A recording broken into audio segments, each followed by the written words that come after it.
Vous êtes à l'abreuvoir de l'actualité. À toutes et à tous, bonsoir et bienvenue. Voici le sommaire. Le renforcement du capital humain ambitionné par le chef de l'État fait du chemin. 1000 ordinateurs sont remis aux meilleurs étudiants. Il est question de booster leurs compétences. En compagnie d'une délégation gouvernementale, le Premier ministre chef de gouvernement préside la cérémonie. Cancan, inauguration de la radio rurale de Sabadou Baranama. Ce média de proximité porte à 37 le nombre de radios rurales à travers le pays. Il symbolise la volonté d'aller au plus près des communautés par le désenclavement en matière d'information. Un témoin de l'histoire dans cette édition, El Hadj Mamadou Sall, ancien combattant puis cinéaste, ce fin connaisseur de laboratoire se retrouve handicapé suite à un accident. Les grâces présidentielles d'alors lui procurent le statut de fonctionnaire à vie. À suivre. Le renforcement du capital humain ambitionné par le chef de l'État fait du chemin. 1000 ordinateurs sont remis aux meilleurs étudiants. Je vous le disais à l'instant, il est question de booster leurs compétences en compagnie d'une délégation gouvernementale. Le Premier ministre chef de gouvernement préside la cérémonie. Mounir Bari revient sur le film. Avec le génie créateur de certaines institutions d'enseignement supérieur du pays, la Guinée commence à faire du chemin dans la technologie de pointe. Le partenariat entre le Mouna Group Technologies et l'Institut supérieur des technologies de Mamou a aujourd'hui porté ses fruits. Ce sont 1000 ordinateurs made in Guinée qui sont offerts aux étudiants guinéens par Mouna Group Technologies en collaboration avec le ministère de l'Enseignement supérieur. Ces dons d'équipements informatiques cadrent avec la vision du président de la République qui met l'éducation au cœur des priorités du gouvernement.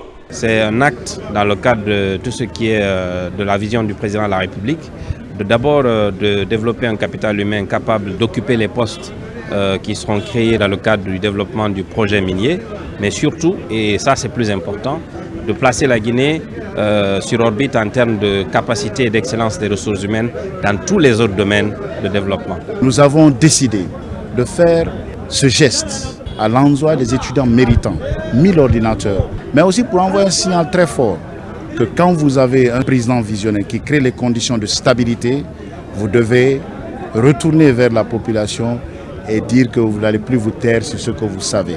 C'est un ambitieux projet de qualification ou encore de modernisation de l'enseignement supérieur guinéen qui est enclenché par les autorités. Ce programme, qui se traduit par cette cérémonie de remise des outils informatiques et didactiques, suscite un engouement chez les étudiants bénéficiaires. Je suis heureuse pour tout au fait, mais la raison qui m'a le plus poussée à venir jusque devant là. Le vrai vecteur de développement durable reste la digitalisation, l'économie numérique, et pour pouvoir y parvenir, plusieurs volets sont certes à travailler. Le volet des infrastructures, la connectivité, mais il faut mieux préparer le capital humain. Ces programmes de modernisation par le biais d'équipements en ordinateur made in Guinée, conçus à l'Institut supérieur des technologies de Mamou, galvanisent à plus d'un titre le gouvernement guinéen dans l'exécution du programme Simandou 2040 dans son volet éducation intitulé Simandou Academy. C'est une innovation formidable. La responsabilité sociétale des entreprises, c'est quelque chose qu'il faut qu'on développe davantage pour que les entreprises se sentent également co-responsables de la formation et, disons, de l'émergence de nouvelles compétences en capacité d'être employables. Ces ordinateurs made in Guinée permettront désormais aux étudiants de faire de recherches et visiter les plus riches bibliothèques du monde en ligne afin d'accroître leur savoir et leur savoir-faire. Au même moment, qualification de la pédagogie des enseignants, l'heure est à l'expérimentation de l'usage de la formation à distance et c'est pour tout le système éducatif.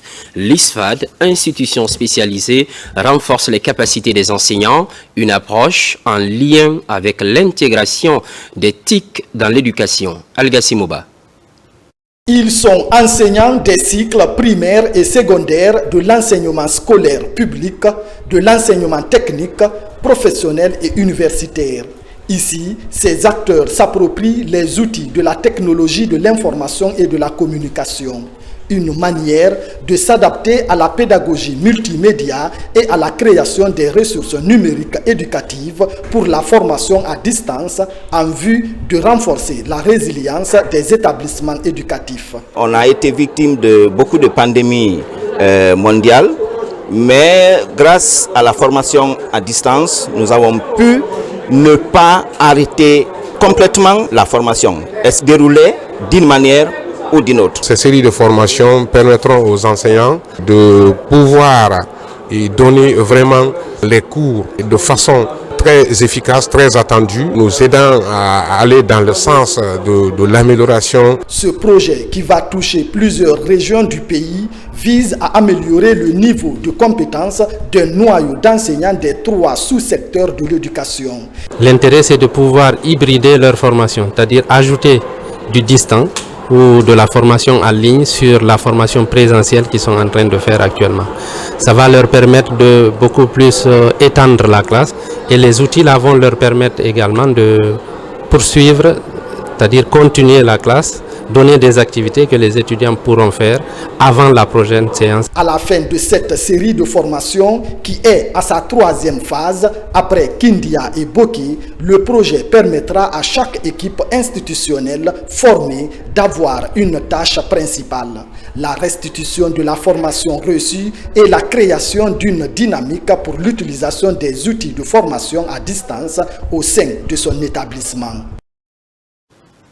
À Kindia, l'université de Fulaya accueille cette année plus de 3000 étudiants, tous admis au programme de licence. La règle est connue de tous, se familiariser avec le règlement intérieur et le contenu du système LMD.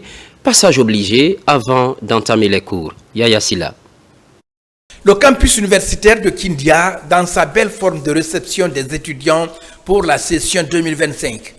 Environ 3029 étudiants entament leur cycle universitaire cette année. La salle de conférence est ouverte pour l'ensemble des étudiants pour recevoir les premières instructions. Cette journée est dédiée à la réception de nouveaux étudiants et les expliquer les textes régissant la licence et régissant le règlement intérieur qui constitue une bréviaire autrement dit la loi fondamentale de l'université de Kindia. L'émulation en termes de formation universitaire au niveau national est très serrée. La démarche vise l'adéquation de la formation au marché de l'emploi. Alors c'est pour justement informer la nouvelle génération que l'université guinéenne a été de beaucoup dans la qualité de formation des cadres guinéens. À cela, Fulaya n'est pas du reste. Beaucoup de cadres guinéens ont étudié à Fulaya. Dans un milieu vraiment organisé, il faut des règles. Et si les lois sont vraiment respectées, on est commun à l'être humain. Donc, dans un milieu où l'homme doit se respecter, il faut vraiment respecter les lois et vivre selon ces lois. Pour l'année universitaire 2025 à Kindia, les activités socio-culturelles et sportives sont associées au programme pédagogique de l'université.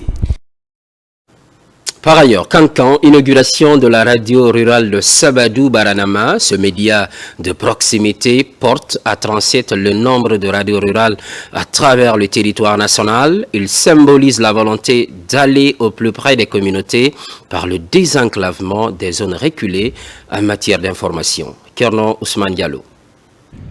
Dans la Guinée profonde, à 75 km de la préfecture de Cancan, le ministre de l'Information et de la Communication œuvre pour la matérialisation d'un des programmes du CNRD en matière d'accès à l'information au bénéfice des populations rurales. Nous sommes à Sabadou Baranama, une des sous-préfectures au riche potentiel agricole, mais qui jusque-là était enclavée du point de vue information avec l'inaccessibilité des populations au programme des médias publics. À présent, Sabadou Baranama dispose d'une radio rurale ouvrant une nouvelle ère dans le développement de toute la zone. Leur plus grande satisfaction et reconnaissance envers le président de la République, le général Mamadi Doumbouya. Mon président, Merci pour le désenclavement de notre commune rurale, car l'information est la clé du développement, boussole du progrès et de la prospérité. Notre groupement produit beaucoup. La radio rurale va contribuer à nous faire connaître et à valoriser nos activités. La radio rurale de Sabadou Baranama, émettant sur la 93.1, vient renforcer le dispositif en place au sein du ministère de l'Information et de la Communication pour la couverture intégrale du territoire par les médias publics. C'est aussi en particulier un signal fort dans la prise en compte des préoccupations des populations vivant en milieu rural, notamment non loin des frontières. Baranama était enclavé. Baranama n'écoutait pas la radio guinéenne. Baranama était focalisé sur la radio, sur les ondes frontalières, la Côte d'Ivoire et tant d'autres. Mais aujourd'hui, nous sommes satisfaits. Jusqu'avant-hier, on était 36 radios rurales. Aujourd'hui, grâce au dynamisme de M. le ministre de l'Information et de la Communication, avec l'appui bien sûr du chef de l'État, le général d'armée Mamadi Doumbouya, la grande famille de la radio rurale prend de l'ampleur. Nous sommes maintenant à 37 radios rurales. C'est vraiment un plaisir immense pour la population de Sabadou Baranama qui reçoit aussi sa radio communautaire qui est aussi un incubateur de développement. Avec le programme Simandou 2040, le ministère de l'Information et de la Communication met les bouchées doubles afin d'offrir l'opportunité aux populations d'accéder à l'information. Les enjeux sont multiples, mieux faire connaître la marche du pays, s'ouvrir au reste du monde et disposer d'outils pour relayer les réalités de ces populations à la base. Nous sommes arrivés sur instruction du président de la République, le général Mamadi Doumbouya, qui nous demande de couvrir tout le territoire national. Donc nous avons estimé que Sabadou Baranama, qui a une grande agglomération, qui nous a écrit depuis des mois et des mois, il fallait donc venir installer une radio. Mais à l'origine, c'est un émetteur relais qu'on devrait installer. Mais voyant l'envergure et puis l'engagement des autorités de Sabadou Baranama, on a donc préféré installer une radio communautaire. Et cette radio va permettre aux autorités de Sabadou Baranama, à la population de Sabadou Baranama, de cerner les vrais problèmes de leur terroir, mais aussi de comprendre les transformations qui sont en cours actuellement en Guinée, grâce à l'impulsion du président de la République, le général Mamadi Doumbouya, qui est en train, il faut le reconnaître, en train de transformer la Guinée, en train d'ouvrir des grands chantiers. Je crois que le Guinéen doit être vraiment très content. Mais comment être content si vous ne suivez pas la télé, si vous n'écoutez pas la radio? Vous laissez la place en ce moment à la désinformation. C'est ça notre combat aujourd'hui, de désenclaver complètement tout le territoire national pour que la population puisse vraiment comprendre et savoir les réalités qui sont en cours, les grandes actions qui sont en cours, les grands chantiers qui sont en cours, Simandou 2040, toutes les transformations qui sont en cours dans le pays. Voici ce qui nous anime.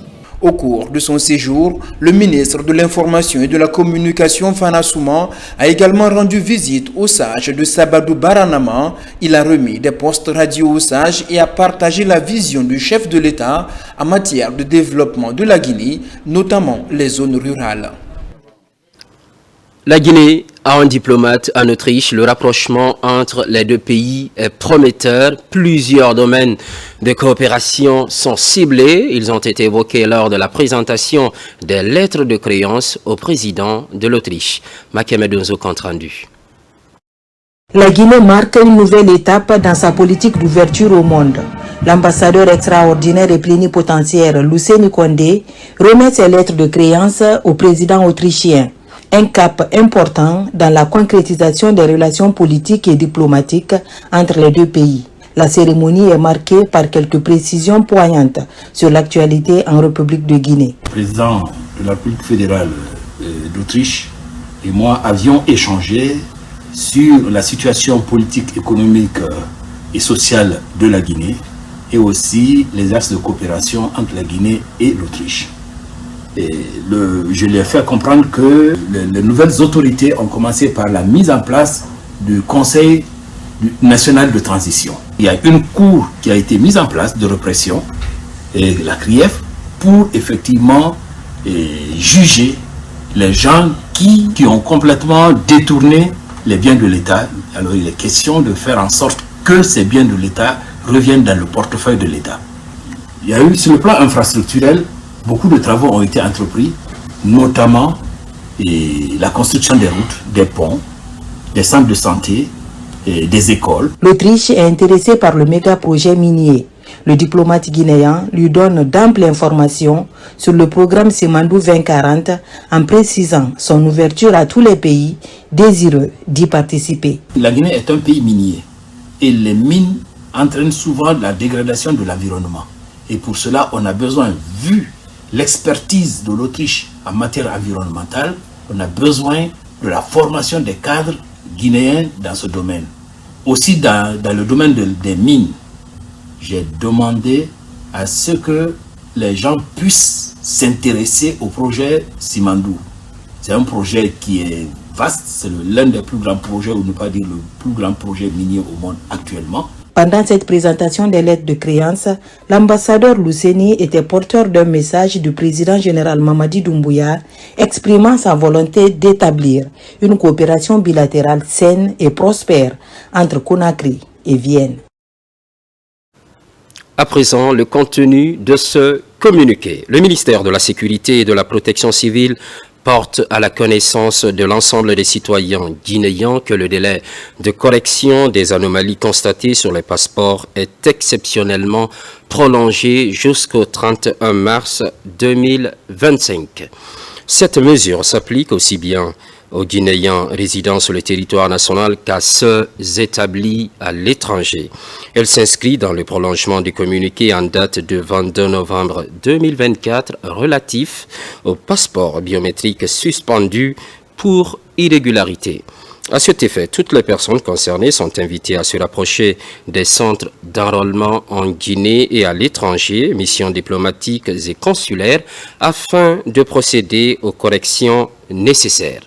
Le ministère tient à préciser que la régularisation requiert impérativement la présentation d'un extrait de naissance numérique qui servira de base pour effectuer les corrections. En outre, il est à rappeler que cette opération de correction est totalement gratuite à l'exception des frais standards liés à l'établissement du passeport. Toute tentative de facturation indue doit être immédiatement signalée à l'inspection générale des services de police en composant le 110. Par cette initiative, le président de la République, chef de l'État, chef suprême des armées, le général d'armée Mamadi Doumbouya réaffirme son engagement à moderniser l'administration publique, à renforcer la confiance dans les documents officiels et à garantir un service public transparent et accessible à tous. Le ministère de la Sécurité et de la Protection civile invite l'ensemble des citoyens concernés à accomplir les démarches requises dans les délais impartis afin d'éviter toute difficulté ultérieure. Le ministère de la Sécurité et de la Protection civile, Conakry, le 3 février 2025, le secrétaire général Moustapha Kobele Keïta.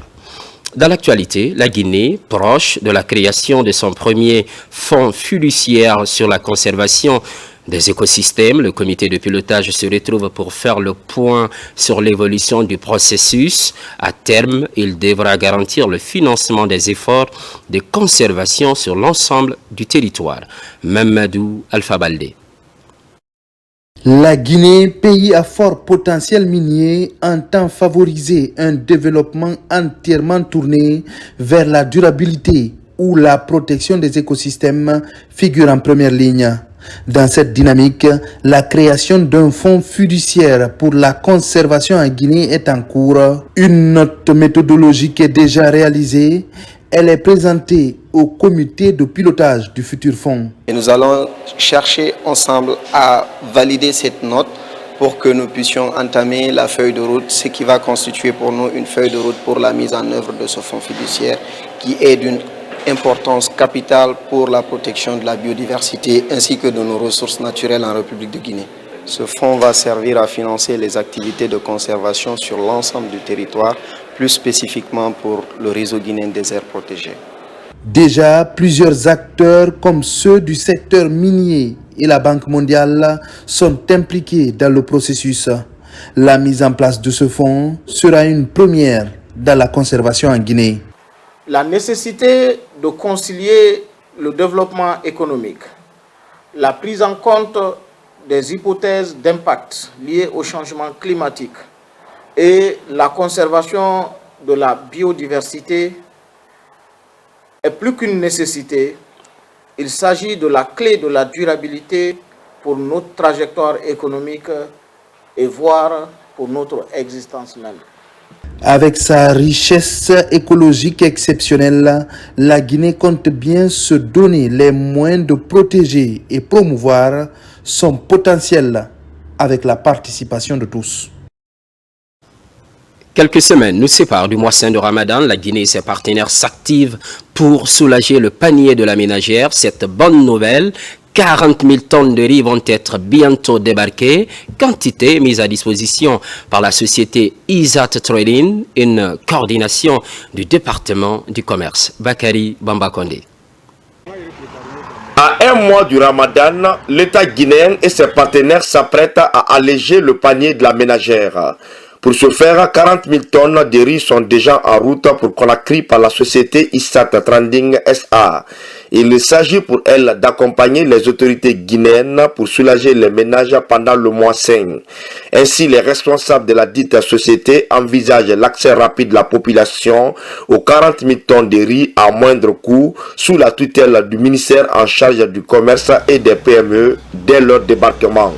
Je tiens à remercier, n'est-ce pas, le PDG de cette société qui s'active à ravitailler, n'est-ce pas, la République de Guinée en riz. Et pas seulement aussi n'importe quel riz, ce sont des riz de qualité. Et j'encourage aussi encore aux promoteurs qui font en sorte que ce riz-là puisse atterrir en Guinée. Ils n'ont qu'à tout faire pour qu'au moins cette quantité qui est demandée, pour que cette quantité-là puisse, n'est-ce pas, venir en République Guinée pour soulager les paisibles citoyens. Après Conakry, Isat Trading compte ravitailler l'arrière-pays en cette denrée de première consommation en Guinée. Avec son expérience de 20 ans d'exportation et d'importation, cette entreprise guinéenne veut participer à l'approvisionnement des marchés du pays en denrées de première nécessité et à la stabilisation des prix. Nous souhaiterions une certaine facilité dans l'obtention du riz, car les choses semblent difficiles actuellement, et à la société de diminuer le prix de leurs produits.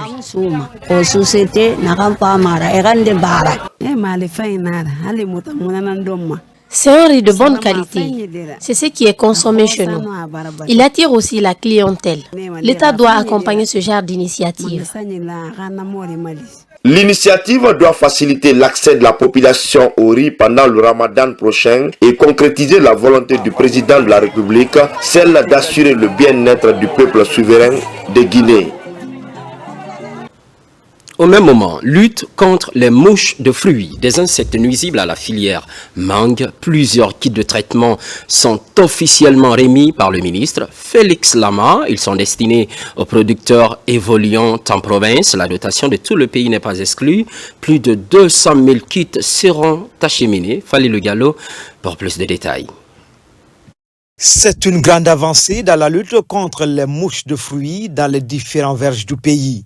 À travers une initiative présidentielle, l'interprofessionnel mangue de Guinée bénéficie d'une importante quantité de kits de traitement contre ces ravageurs, et cela à quelques jours du lancement de la campagne mangue 2025.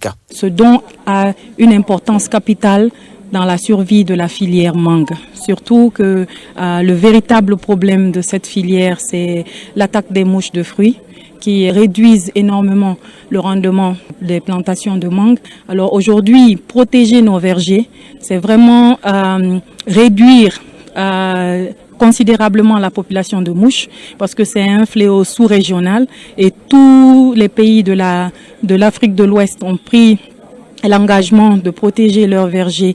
Les chiffres sont énormes. Les mouches de fruits peuvent causer une perte de 2500 kg de fruits par jour et 50% de la production par hectare dans une période de 30 jours. D'où cette réponse rapide du département de l'agriculture et de l'élevage pour protéger et sécuriser la production locale de ce fruit qui représente une source de revenus pour plusieurs producteurs du pays.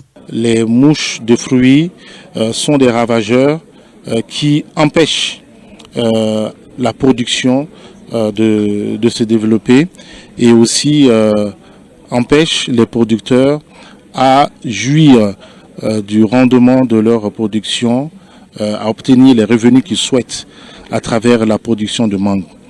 Notre mangue est très appréciée à l'international, mais également en Guinée. Il est donc important de prendre les dispositions idoines qui permettent de préserver la qualité de nos mangues. À travers cette action, le Magel, sous le leadership du chef de l'État, entend réduire les actions des ravageurs et booster la production locale de mangue en Guinée.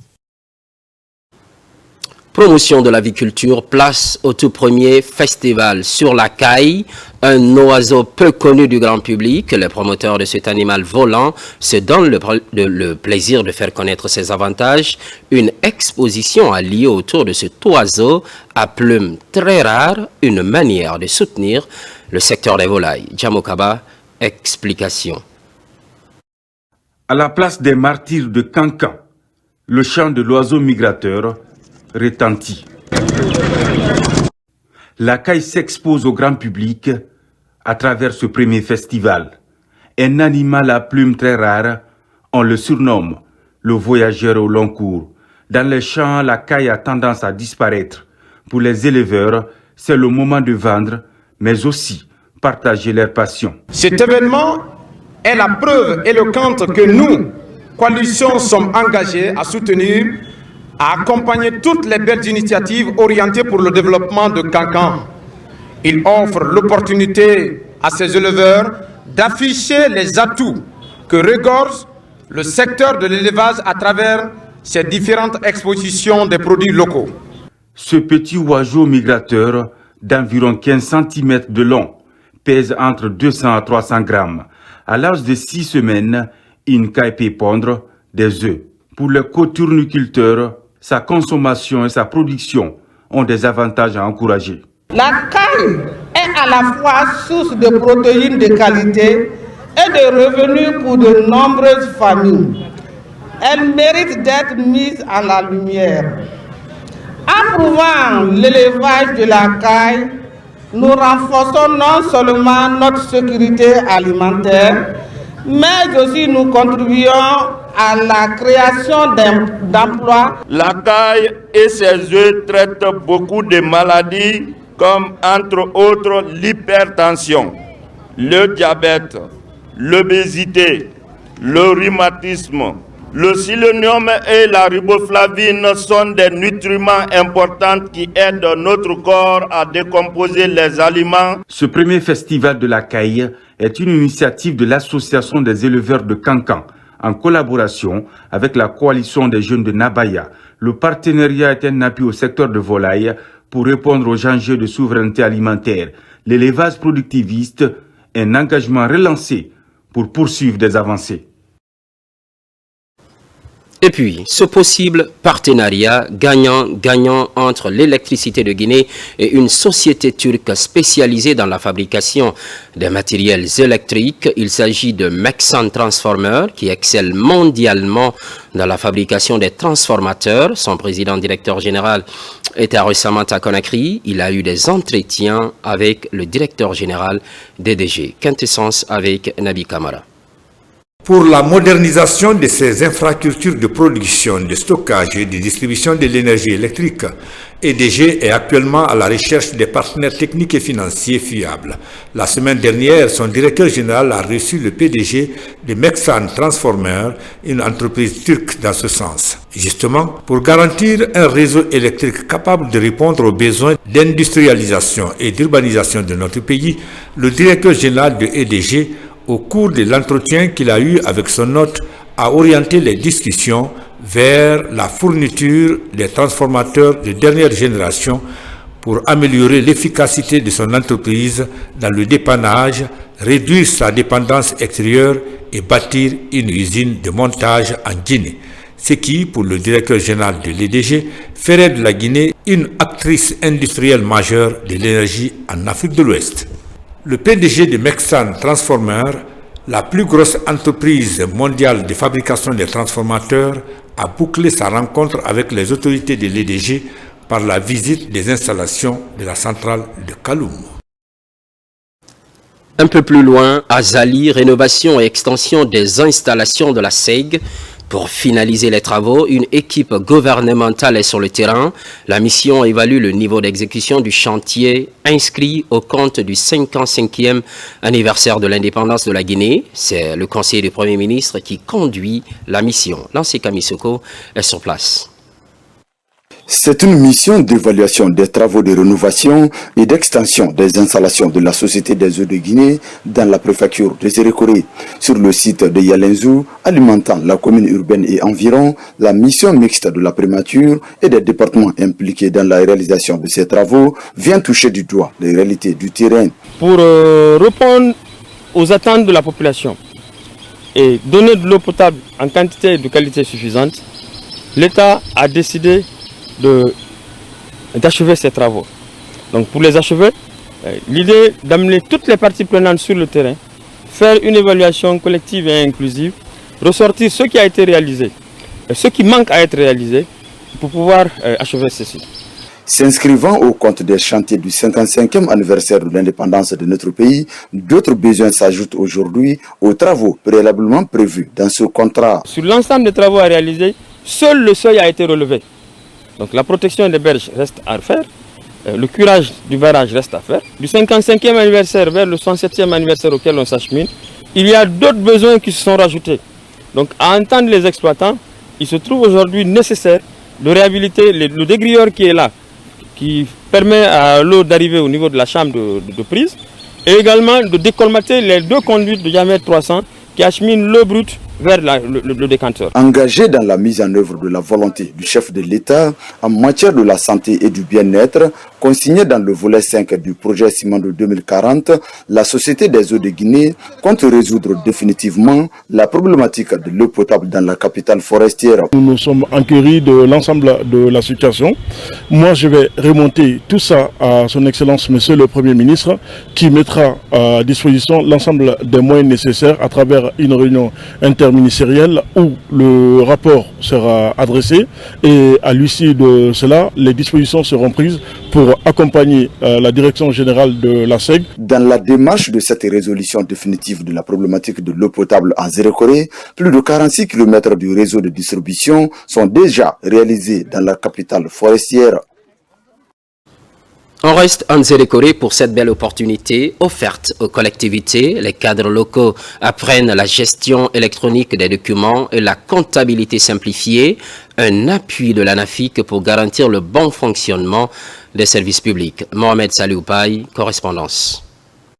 Apporter à ces agents des collectivités locales des outils pratiques afin d'améliorer leurs compétences en gestion des archives en intégrant à la fois des solutions numériques et des méthodes d'archivage manuel, c'est l'objectif de l'ANAFIC à travers cette remise à niveau. Elle permet ainsi de répondre aux défis liés à la gestion des documents tout en garantissant la sécurité et la durabilité des informations administratives et financières. Notre ambition est claire, former une élite de cadres et agents de terrain pour rendre l'administration déconcentrée et décentralisée, plus opérationnelle et efficiente sur la gestion axée sur les résultats à travers une meilleure qualification du classement de leurs différents documents techniques, administratifs, financiers et comptables. Doter les collectivités locales des compétences nécessaires permettra de mieux gérer les archives et de garantir une meilleure prise en charge des actes administratifs et financiers. Nous avons retenu de cette formation la comptabilité est tenue bien sûr par les receveurs communautaires, mais aussi les PDS et les secrétaires communautaires doivent avoir des idées et un œil vigilant sur tout ce qui passe par rapport à la traçabilité des documents. C'est le lieu et le moment de dire merci au gouvernement à travers l'Agence nationale de financement des collectivités qui se bat pour le développement socio-économique à la base à travers des séries de formations des acteurs locaux et les financements des collectivités locales qui est l'une des axes de la lettre politique nationale de la décentralisation et du développement local. Grâce à ce programme, les collectivités locales pourront optimiser la gestion de leurs documents et renforcer leur capacité à répondre aux exigences de rigueur et de transparence dans un environnement de plus en plus numérisé. À Boké et sur initiative toujours de l'ANAFIC, les acteurs locaux sont en conclave, parmi eux les receveurs communaux de la région. Ils rehaussent leurs compétences en comptabilité publique. Le ministère de l'administration du territoire soutient la démarche. Younoussa Tawel Kamara. La gestion efficace des fonds alloués aux collectivités locales devient désormais un atout pour les cadres locaux du pays. Toute chose qui nécessite la maîtrise parfaite des outils permettant de bien gérer les dépenses publiques. Ici à Boké, les présidents des délégations spéciales, les secrétaires généraux et receveurs communaux venus de différentes préfectures et sous-préfectures renforcent leur aptitude sur la comptabilité publique et l'archivage simplifié. La stratégie est de permettre à ces cadres locaux de bien gérer les fonds destinés au développement de leurs localités respectives. Pour que le rendez-vous du bilan de la gestion de la collectivité soit efficace, il faudrait bien que ces acteurs de développement soient outillés suffisamment par des services techniques centraux. La qualité des dépenses est à améliorer et cela ne peut se faire qu'en dotant les communautés, à travers les agents qui sont sur la chaîne de dépenses, d'outils qui leur permettent d'améliorer cette dépense pour que nous continuions à bénéficier de l'accompagnement de ces bailleurs de fonds. Durant 3 jours d'intenses travaux, plusieurs notions liées à la bonne gestion des dépenses publiques ont été mises à la disposition de ces responsables. La restitution des enseignements reçus au cours de cette rencontre de Boké préoccupe plus d'un. Nous invitons les présidents de délégations spéciales, les secrétaires généraux et les receveurs bénéficiaires de la présente formation à s'approprier le contenu des différents thèmes en vue d'une restitution efficace dans vos communes respectives. Cette autre remise à niveau, initiée par l'ANAFIC, devrait davantage galvaniser ses présidents des délégations spéciales, les secrétaires généraux et les receveurs communaux de Boké en vue d'améliorer leur gestion des dépenses publiques pour la réalisation des différents projets prioritaires pour le bien-être des communautés. Focus sur ce témoin de l'histoire. El Hadj Mamadou Sall a été un ancien combattant avant de virer dans le cinéma. Formateur, ce fin connaisseur de laboratoire se retrouve handicapé suite à un accident. À quelque chose malheur est bon, cette invalidité lui offre les grâces du président Ahmed Sékou Touré et il devient un fonctionnaire à vie. La suite de l'histoire avec Makemed Nzo. Dès 18 ans, cet ancien combattant a été recruté par l'armée coloniale française. C'était en 1956. Le jeune Mamadou Sall commence sa formation à Bamako, dans la capitale malienne, où il passera 6 mois en service de transmission. Il sort major de sa promotion en transmission et 2e en tactique. En décembre 1957, le choix tombe sur lui pour combattre dans les rangs de l'armée française. L'officier commandeur donne son accord, direction l'Algérie. Là-bas, il est transmissionnaire. Avec l'avènement de l'indépendance en octobre 1958, toutes les élites sont rappelées pour servir le pays. Je suis revenu en Guinée en janvier 1959, dans le même bateau que le feu général Conté d'ailleurs. Lorsque je suis rentré, on m'a dit on va former l'armée guinéenne. J'ai répondu tout de suite que moi, non, j'ai terminé avec l'armée. C'est le feu Keita Fodeba, qui était ministre de l'Intérieur à l'époque. M. Diop Alassane était le directeur de l'information. L'information était attachée au ministère de l'Intérieur. On m'a donné une bourse pour la France. Je suis revenu et immédiatement on m'a renvoyé encore à Moscou. J'ai servi dans le cadre du cinéma. C'est que le cinéma, Sidi Cinéma, dépendait de la profession. Maintenant, à la RTG, le Béanzin, qui était notre ministre, il a fouillé dans les dossiers, à l'avènement de la télévision, il a vu que moi je suis passé à la télévision française et je suis passé aussi à la télévision soviétique. Il dit, tu as tes compétences dans le cadre de la télévision, tu vas y rester. Tu as travaillé avec un inversible, ce que tu appelles inversible.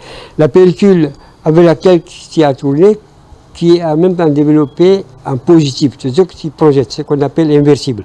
Ce transfert vers le cinéma fait sortir de plus la beauté et le charisme de Mamadou Sall. Il est le chef de laboratoire développement et reproduction. Le 2 août 1965, à la corniche de Sans-Fil, un mécanicien sans permis de conduire lui ampute les 2 jambes. Une autre page est ouverte dans la vie d'Elhadji Sall. J'étais assis en bordure de mer. Une d'entrevers de l'économie rurale a dérapé. Il m'a tapé et il m'a amputé les 2 jambes. Mon ministre est allé informer le président Sékou Touré de mon état. Sékou Touré a dit au ministre, vous pouvez l'amener dans n'importe quel pays du monde qui accepte de le recevoir auprès de la sécurité sociale. Je suis allé à Belgrade et à mon retour, ils avaient mis en prison l'auteur de l'accident. Ils m'ont interrogé à la justice, j'ai dit je ne me plains pas contre lui, Dieu a voulu que ce soit comme ça, sinon j'ai fait l'armée française, j'ai fait la guerre de l'Algérie. Puisque Dieu a voulu que ce soit comme ça, j'accepte. On a transmis mon dossier au tribunal administratif, lequel a statué sur mon cas en maintenant 95% d'IPP. On maintient au statut d'employé avec tous les avantages normaux, maintenant ils ont dit les autres.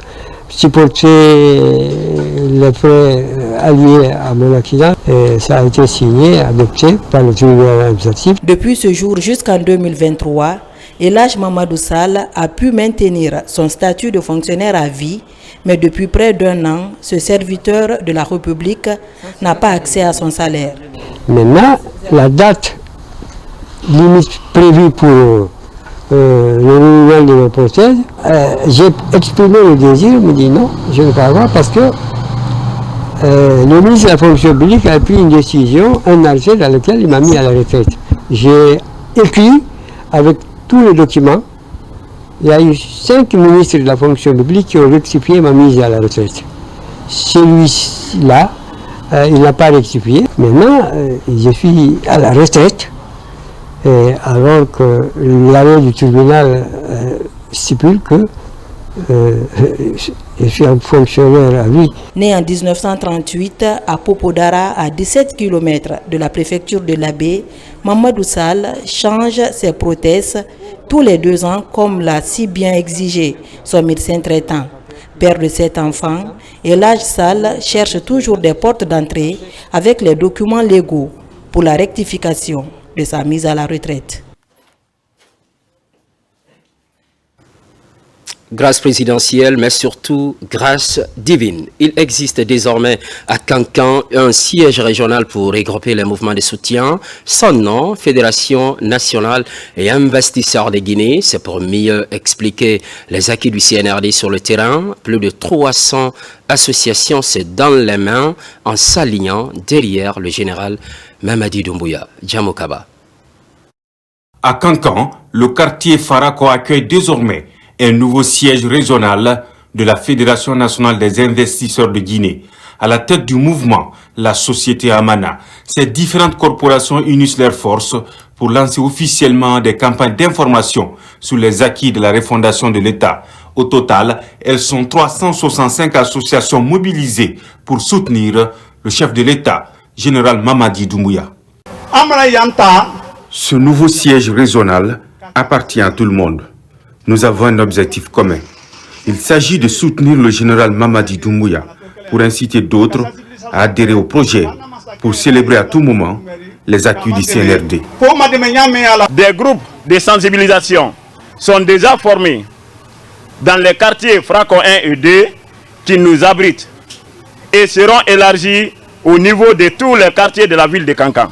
Le PDG Amana et ses collaborateurs se disent prêts nuit et jour à accompagner et à servir loyalement le président Mamadi Doumbouya. Autre ambition affichée, l'implantation de la nouvelle fédération au sein des quartiers de Nabaya et villages environnants de Baté. L'adhésion des populations devient palpable, des populations séduites par des progrès réalisés ces dernières années dans le pays. Tout ce que je peux demander à la jeunesse de Kankan, c'est de suivre ces messieurs. Parce que ce qu'il est en train de faire, il ne fait pas pour lui. Il fait pour vous les jeunes. Ce nouveau siège devient un espace de rencontre pour planifier des événements de soutien pour le président de la République. Par cette remise des kits sportifs, les jeunes de Farakoé manifestent leur attachement aux idéaux du CNRD. Au rendez-vous également des prières en faveur de la paix et de la réussite de la transition. À présent, cette opération coup de balai dans la haute banlieue de Conakry, plus précisément sur la transversale 6, communément appelée T6, c'est une action de mouvement Mamadi Doumbouya comme Djenkin ou homme de confiance. Elle a mobilisé femmes et jeunes du quartier Antag Marché 1, le point avec Moussa Bangoura, Mamadi Nanyuma Kourouma. C'est une vaste opération d'assainissement le long de la transversale T6, Anta-Marché 1.